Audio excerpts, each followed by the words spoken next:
अस्सलाम वालेकुम जी। मैं इस वक्त अल्लाह वाले फाउंडेशन के रमज़ान ट्रांसमिशन में आपसे मुखातिब हूँ। आज हमारे मेहमान हैं इकरार अहमद ख़ान साहब, जिन्होंने पहले फैसलाबाद एग्रीकल्चर यूनिवर्सिटी से एमएस किया। उसके बाद वो कैलिफोर्निया चले गए और वहाँ से उन्होंने पीएचडी की और फिर रॉकर फेलर फाउंडेशन के साथ इन्होंने बाद में फेलोशिप्स की।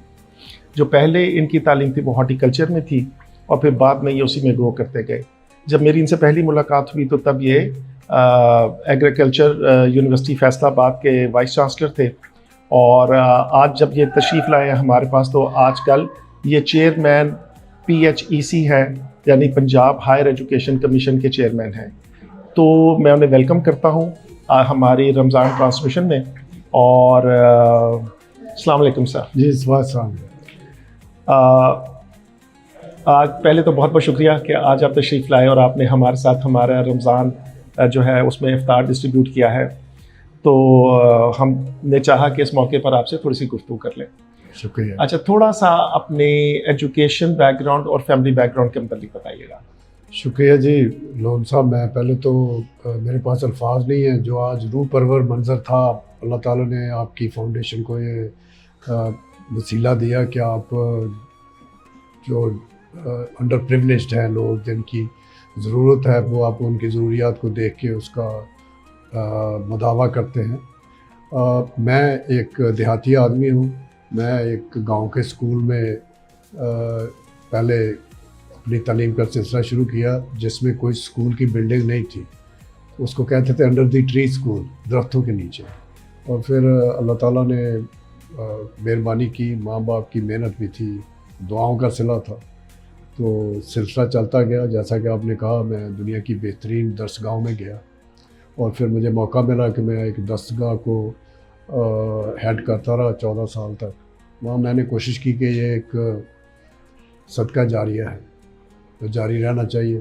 तो मुझे मौका जो भी मिला, मैंने कोशिश की है कि कोई खैर का काम किया जाए। चले, मैं बताता चलूँ कि मेरी जब पहली मुलाकात हुई तो हमने अपना स्कॉलरशिप प्रोग्राम शुरू किया था और हमारे स्कॉलरशिप प्रोग्राम के हेड थे डॉक्टर खालिद भट्ट साहब।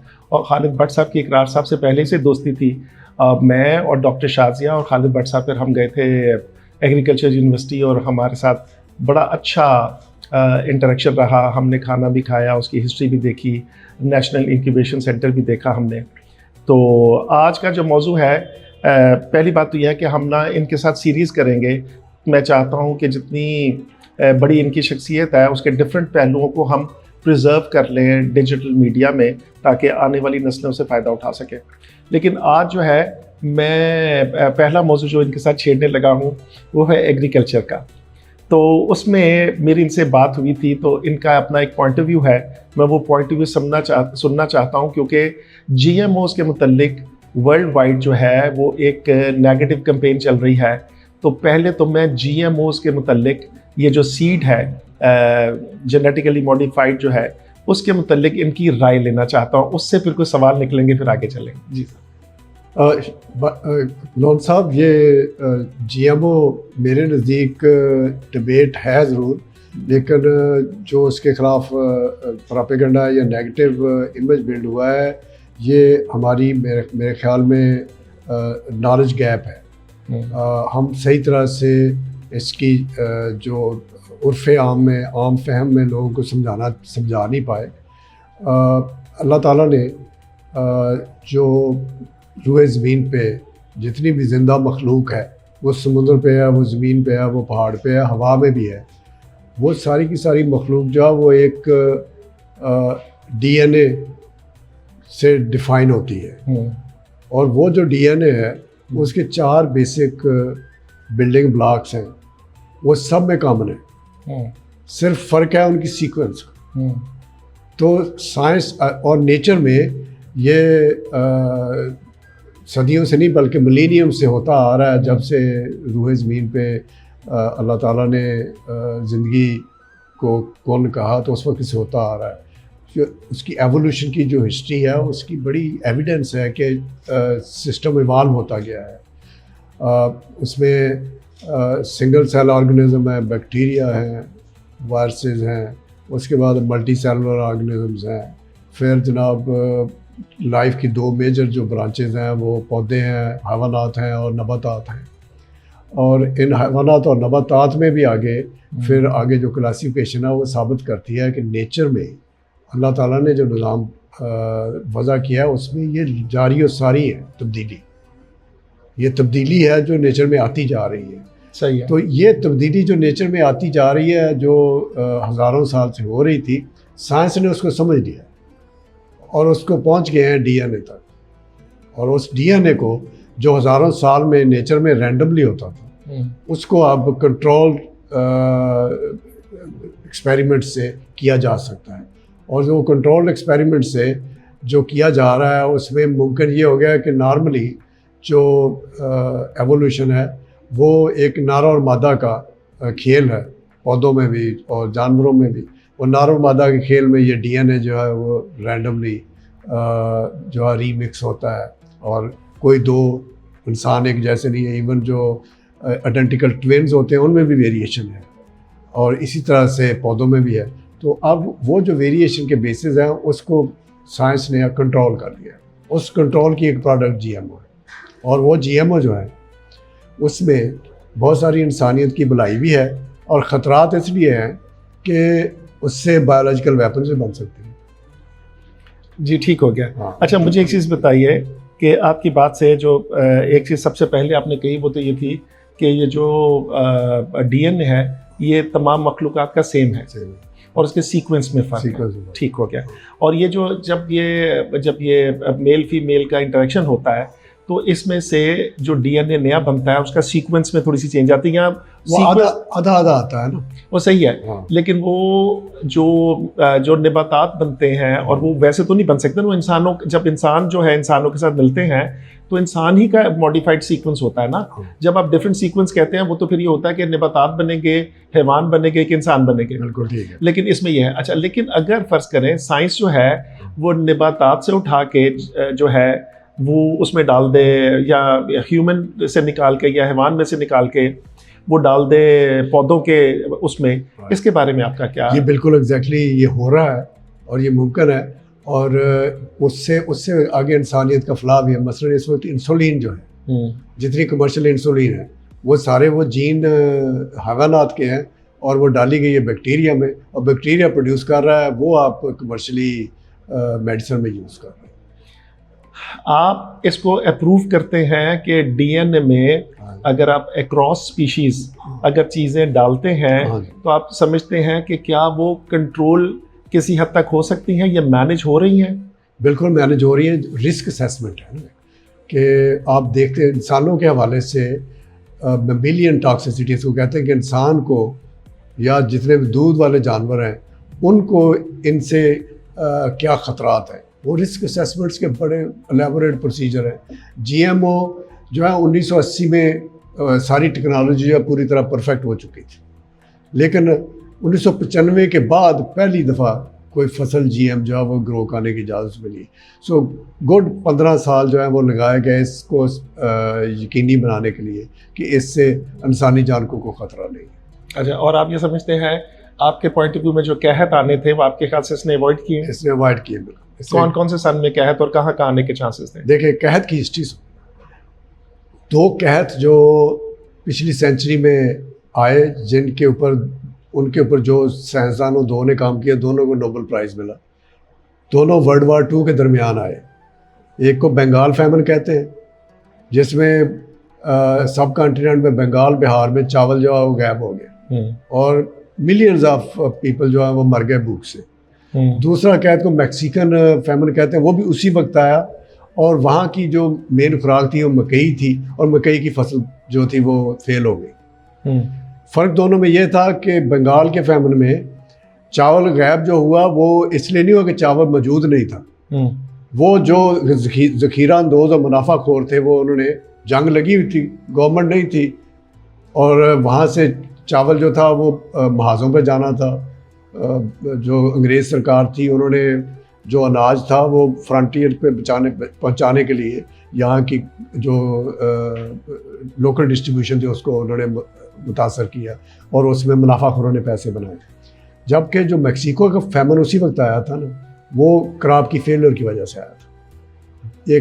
एक बीमारी आई रस्ट, जो एयरबॉर्न बीमारी थी, उससे सारी फसल तबाह हो गई, मिलियंस ऑफ पीपल डाइड। दोनों में उस वक्त कोई गवर्नमेंट जो है उसकी तवज्जो नहीं थी, क्योंकि जंग लगी हुई थी। तो उस वक्त की जो एक अमेरिकन दो फाउंडेशन थी, रॉकेफेलर फाउंडेशन और फोर्ड फाउंडेशन।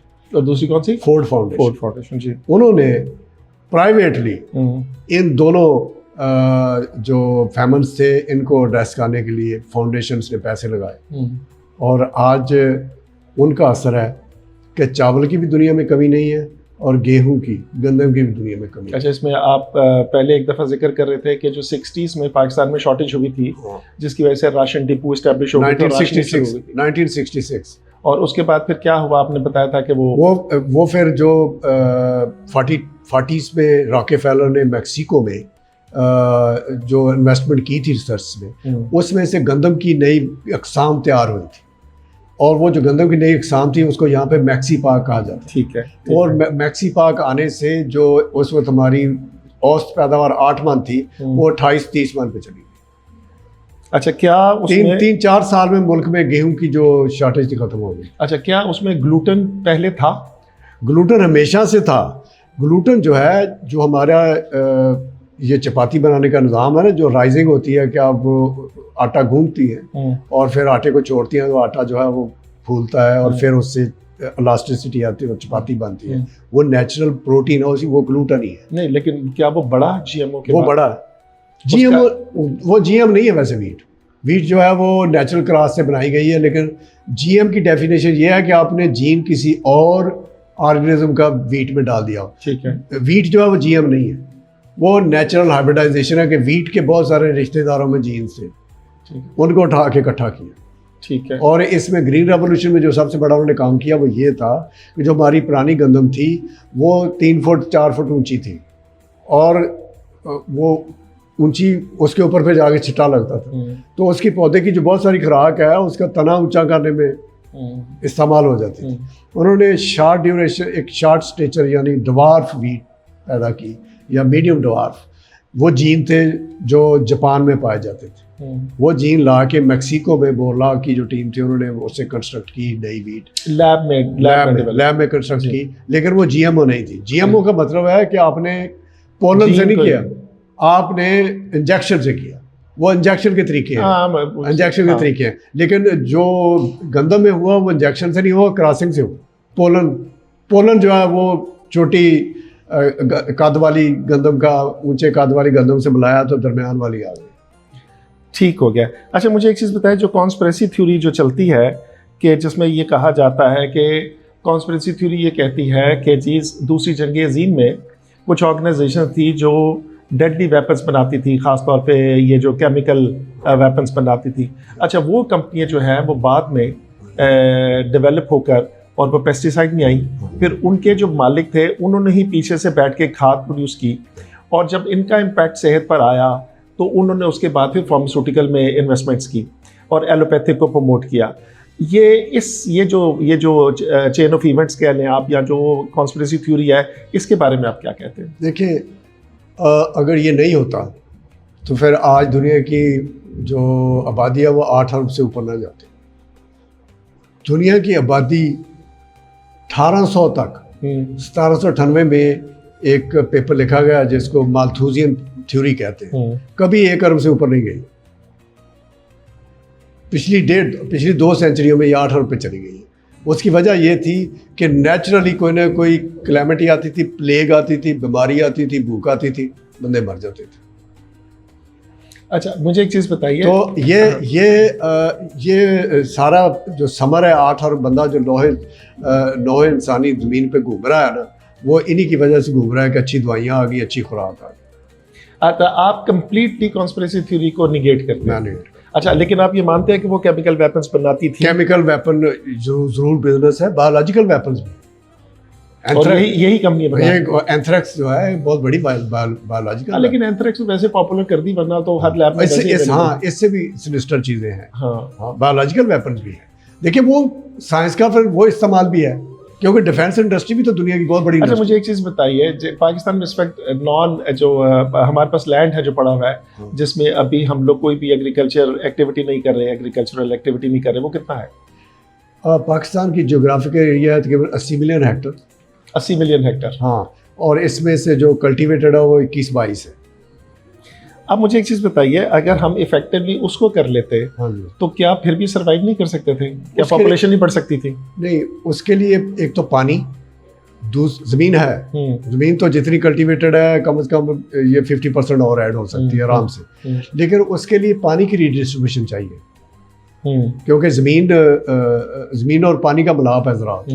तो पानी जो है उसकी करंट जो डिस्ट्रीब्यूशन है इनएफिशिएंट है, उसको बेहतर किया जा सकता है। लेकिन जो निज़ाम इस वक्त ग्रेविटी से चल रहा है और जो पॉलिटिकल इकानमी है उसकी पानी जो है वो एलोकेटेड है, उसमें इंटर प्रोविंशियल पॉलिटिक्स है, उसमें हैव्स और हैव नॉट्स का मुकाबला है। तो जब तक ये इसका पॉलिटिकल सोल्यूशन होगा, इसका साइंटिफिक सोल्यूशन अवेलेबल है, लेकिन साइंटिफिक सोल्यूशन उस वक्त तक नहीं चल सकता जब तक पॉलिटिकल विल ना हो। इसमें जो वाटर हार्वेस्टिंग है, हाँ या जो आबपाशी के जदीद निज़ाम है, इसको ना यूज़ करने का कितना इशू है इसमें वाटर की स्केर्सिटी में? इसको ये एक इन्वेस्टमेंट का चैलेंज है। देखिए, जो यहाँ पे सब कॉन्टिनेंट में दो जो कहत थे उनका तो मैंने जिक्र किया, इससे पहले भी कहत ही आते थे। इससे पहले जो कहत आते थे तो अंग्रेज़ों ने पंजाब को 1849 में टेक ओवर किया और विद इन 10 ईयर्स उन्होंने फैमन कमीशन बना दिया। यानी कैथ यहाँ की नॉर्मल स्टोरी थी एवरी 10, 15, 20 ईयर्स। जो फैमन कमीशन था, कैथ कमीशन था, उसने ये मशवरा इनको दिया कि अगर ये हम बारिश में रहे, दरिया के उतार चढ़ाव पे रहे, तो ये आबादियाँ भूख से मरती रहेंगी। दरियाओं का पानी जो है इसको रोको, इसको मैदानों में फैलाओ, इससे आप पाश रकबे करो और यहाँ से खुराक भी पैदा करो और कपास भी पैदा करो। खुराक जो है इनको खिलाओ, कपास जो है मैनचेस्टर लेके जाओ। ये फैमन कमीशन ने बनाया सारा कुछ। मैं बात कर रहा हूँ इन्वेस्टमेंट की। तो ये जो पहला इरिगेशन सिस्टम बना ना पंजाब में, 2-3 नेटवर्क थे, एक माधोपुर था, एक सतलुज के ऊपर था और एक चनाब के ऊपर। ये जो नहरी निज़ाम पहला जो बना, अपर चनाब, लोअर चनाब, ये सारे जो हैं बैंक ऑफ इंग्लैंड से ईस्ट इंडिया कंपनी ने लोन लेके बनाए और वो 10 साल में वाटर चार्जेस से पे बैक हो गए। सारा निज़ाम ग्रेविटी से है कि पानी दरिया के बंद लगाओ और पानी जो है वो ऊपर जाएगा तो उसको नहरों में डाल दो। फिर बहुत अच्छे इंजीनियर्स ने डिज़ाइन किए कि जैसे जैसे स्लोप जा रहा है वैसे वैसे नहरें घुमा दी, उनके कमांड एरिया बना दिए। ये सिस्टम उस वक्त का बेस्ट सिस्टम था। अब ये सिस्टम जो है नकारा सिस्टम है। अब क्यों है? वो इसलिए नकारा सिस्टम है कि वाटर अपनी ड्यूटी नहीं कर सकता। उस वक्त ये था कि उन्होंने नहर बनाई, नहर में से उन्होंने राजबा बनाया, राजबे से उन्होंने खाल बनाया, खाल के ऊपर उन्होंने उस वक्त उसको मुरब्बा कहते थे 25 एकड़ का, 15 से 20 मुरब्बे जो है उसकी एलोकेशन कर दी। उसमें 4, 5, 10 मालिक थे, उनकी पानी की एलोकेशन थी। वो अपना एक निज़ाम डिसाइड करते थे कि मेरी आज बारी शुरू होनी है 12 बजे और कल 12 बजे तक जानी है। तो खैर सारे घर ने अपना रोटी पानी रखना, जाके खेतों में बैठ जाना और 24 घंटे पानी लगाना और पानी का सही इस्तेमाल हो गया। अब उसमें हिस्सेदार आ गए 20। जहाँ पे 24 घंटे पानी था ना, वहाँ पे पानी रहेगा किसी का 1.25 घंटा, किसी का 35 मिनट, किसी का 40 मिनट। वो पानी सारा वेस्ट हो रहा है, इस्तेमाल ही नहीं हो रहा। यानी वो पूरा पानी मिल नहीं रहा, उसके वजह से प्रोडक्शन पूरा पानी ज़ाया हो रहा है। वो निज़ाम जो है 1870-80 वाला, वो निज़ाम जो आबादी की नज़र हो गया, फ्रेगमेंटेशन की नज़र हो गया, जो मलकी है, मालकियत वो छोटी हो गई। अभी जो हमारे मेल न्यूट्रिशन है हमारे मुल्क में बहुत ज़्यादा, और बच्चों में भी मेल न्यूट्रिशन है, बच्चियां हमारी बहुत वीक है। अभी हॉस्पिटल पहुंचने वाले हमारा न्यूट्रिशन का प्रोग्राम है, उसके मुताबिक वो जो हॉस्पिटल, गवर्नमेंट के हॉस्पिटल पहुंचती है बच्चियां, उसमें 65% जो है वो मेल नरिश्ड है और उसमें खून की कमी है और उसमें सबकी है। और इवन खाते पीते घरानों की बच्चियां भी जब प्रेग्नेंट होती हैं तो उन्हें डॉक्टर सबसे पहले फॉलिक एसिड और वो सारा आयरन वगैरह और सारे सप्लीमेंट्स देता है। ये जो अगर खुराक इतनी स्पीड से बढ़ी है इसका मेल न्यूट्रिशन से रिलेशनशिप कैसे आप देखते हैं? आपका जो पहला सवाल है ना उसके से कनेक्ट करता हूँ। जी। आपने कहा था जीएम ने कैसे ये बचाया। इस वक्त खुराक में पाकिस्तान में अगर किसी चीज़ ने कुछ बैलेंस डाला हुआ है ना तो वो सस्ती मुर्गी है। सस्ती मुर्गी की वजह से आम लोग भी जो है थोड़ा बहुत प्रोटीन खाते हैं, नहीं तो ईद के ईद खाते थे। और सस्ती मुर्गी के पीछे दो इंग्रेडिएंट हैं, एक हाइब्रिड मक्की और एक जीएम सोयाबीन। दूसरी क्या है? GM soybean. सोयाबीन, अच्छा। 100% जीएम सोयाबीन। तो अगर ये जीएम सोयाबीन और मकई ना होती तो आप अंडा और मुर्गी ना खा रहे थे। तो ये जीएम इस वक्त जो पिछले 40 साल से जो पोल्ट्री का रेवोल्यूशन आया है उसमें जीएम सोयाबीन सस्ती जो है उसका बहुत बड़ा रोल है। जब सोयाबीन यहाँ कम मिलती थी या कम मिलती है तो ब्रायलर जो है वो 65 दिन में बनता है। जब सोयाबीन मिलती है तो ब्रायलर जो 37 दिन में बनता है। यार मैं बड़ा ही परेशान हूँ क्योंकि मेरे ज़हन में जितनी भी नेगेटिविटी है आज तक, जितना भी मीडिया देख के, ऑब्वियसली आप जितना इल्म तो नहीं है, जितना भी मैं देखता हूँ उससे जो मेरे जहन में चीज़ें बनी हुई आपने सारी एक एक करके ब्रेक करना शुरू कर दी है। तो वो हम तो ये समझ रहे हैं कि जो खुराक हम उन्हें देते हैं, जिस स्पीड से वो बढ़ते हैं, उसी स्पीड से हमारे बच्चे बच्चियाँ भी जल्दी जवान हो रहे हैं। और उसकी वजह से हमारे यहाँ बहुत सी चीज़ें, जैसे KFC से उन्होंने चिकन ही छीन लिया, तो इसका मतलब वो एक अनोखी ब्रीड ही बन गई GMOs खिलाने से। तो हमारे पास तो कॉन्स्पिरेसी थ्योरी इस तरह की है कि जो चिकन है ये सेहत के लिए अच्छा नहीं है। देखिए, excess of everything is bad. So मैं ये हरगज़ नहीं कह रहा कि आप लोग चिकन खाओ, हम बैलेंस से नहीं खा रहे, हैबिट्स खराब हो गई हैं। खा तो रहे हैं, हजम नहीं कर रहे। एक्सरसाइज कौन कर रहा है? आप कह रहे हैं कि चिकन में कोई प्रॉब्लम नहीं है? नहीं। अच्छा, दूसरे चिकन में अगर प्रॉब्लम है तो वो एथिकल है, जीएम का कसूर नहीं है। एथिकल ये है कि ये जितना पोल्ट्री बिजनेस है इनको पता है कि वो जो खुराक में एंटीबायोटिक्स और हार्मोन्स डालते हैं उनकी एक लिमिट है और उनका एक विड्रॉल टाइम है। अगर वो लिमिट और विड्रॉल टाइम को ऑब्जर्व करें तो जो आपने आफ्टर इफेक्ट्स उसके बताए वो नहीं होंगे। तो it is more of an ethical issue. It is ethical issue. Science का इशू नहीं है। नहीं, साइंस का इशू, साइंस को पता है, उसने एक हल बताया, उसने ओवरडू कर दिया। उसने ओवरडू। और ये अनएथिकल प्रैक्टिस सारी उसमें चल रही पोल्ट्री में। देखें, ये बार बार कहेंगे तो मुझे को कोर्ट में ना घसीट के ले जाए, लेकिन बात सही है। सॉरी, दोबारा बोले? मुझे कोर्ट में घसीट के ना ले जाए। चले, बात सही है। अच्छा, तो मुझे इसमें इस वक्त बड़ी साइंस है, AMR, एंटी माइक्रोबियल रेजिस्टेंस। और एंटी माइक्रोबियल रेजिस्टेंस के ऊपर बहुत सारी एम्पिरिकल एविडेंस है, उसमें पोल्ट्री बहुत बड़ा कल्प्रेट है। सो एक तरफ पोल्ट्री की खुराक जिसमें जीएम का कसूर नहीं है और दूसरी तरफ malpractice in the production systems. अच्छा, एक चीज़ बताइए, हम स्कूल मील बच्चों को देते हैं, अच्छा उसमें इस वक्त जो बड़ा इशू आ रहा है वो यह है कि बच्चे मेल नरिश्ड हैं और भूख है बड़ी मुल्क में। तो अभी तो हमने कोशिश की है कि हम पहले भूख को एड्रेस करें। तो अभी हम तकरीबन कोई 1,70,000 तक पहुंच रहे हैं और 2 लाख का टारगेट हमारा दिसंबर तक का, और अगले 4-5 साल में हम कोई 20 से 25 लाख को टारगेट कर रहे हैं कि हम इंशाल्लाह इसको रीच करेंगे, अगर अल्लाह की मदद ऐसी रही जैसी है और गवर्नमेंट भी इस तरह सेंसिटाइज रही तो। अच्छा, आप ये बताइएगा कि ये जो प्लांट बेस्ड प्रोटीन है वो सबसे ज़्यादा अच्छे कौन से प्लांट्स हैं जिसमें से प्रोटीन में मुझे मिल सकती है बच्चों के लिए? नेचुरली लेग्यूम्स, दालें, चना, मूंगी, वो हम दे रहे हैं। बाश नहीं, ये तो वो है जो कि हम वो ये हम दे रहे हैं। अच्छा, ये है कि मैं कोई ऐसी वो जिस तरह स्वांजना है, स्वांजने की डिस्कशन भी ठीक है, स्वांजना ऐड करें नहीं ऐड करें वो ठीक है। स्वांजने का पूरा प्लांट जो है ना प्रोटीन थिक है। हाँ जी। अच्छा, लेकिन ये एक हम टर्म यूज करते हैं nutrition sensitive agriculture. Nutrition sensitive agriculture में जो टॉप की आइटम है सोयाबीन है। सोयाबीन है? अच्छा, टॉप की आइटम सोयाबीन है। 40% 45% प्रोटीन होता है। और वो जो मैं आपसे बात कर रहा था, वो जो पानी के ऊपर जो छोटे छोटे पौधे बनते हैं, वो एलजी, वो भी ठीक है। वो भी ठीक है? वो भी ठीक, वो ह्यूमन कंजप्शन के लिए परफेक्ट है। बिल्कुल ठीक है। एलजी पाउडर्स भी चल रहे हैं। हाँ, एलजी दुनिया में बड़ी तेजी से इसकी इस्तेमाल जो बढ़ रहा है, वो हाई वैल्यू। आप रिकमेंड करते हैं तो उसको फ्रेश यूज करना चाहिए कि पाउडर बना के यूज करना चाहिए? ये इसके ऊपर मैं एक्सपर्ट नहीं हूँ कि उसकी वैल्यू एडिशन कैसे होती है, but as a plant scientist, मैं बेसिकली प्लांट साइंटिस्ट हूँ, तो मुझे पता है एलजी प्लांट है। तो as a plant algae protein thick rich, protein rich plant है। चले, आज ये हुआ कि एक छोटी सी मीटिंग में हमने ये गेट किया कि आप जितनी भी कॉन्स्पिरेसी थ्योरीज है उनमें से किसी को नहीं मानते, और आप ये समझते हैं कि जितनी भी डेवलपमेंट हुई है साइंटिफिकली, ये सारी की सारी जो है ये इंसानों के लिए बेहतर हुई है। और आप ये कहते हैं कि रॉकफेलर और ये जो दूसरे हैं क्या नाम है, फोर्ड वाले, ये जो फोर्ड फाउंडेशन है, ये बिल्कुल ठीक है। नेस्ले भी है, नेस्ले भी है।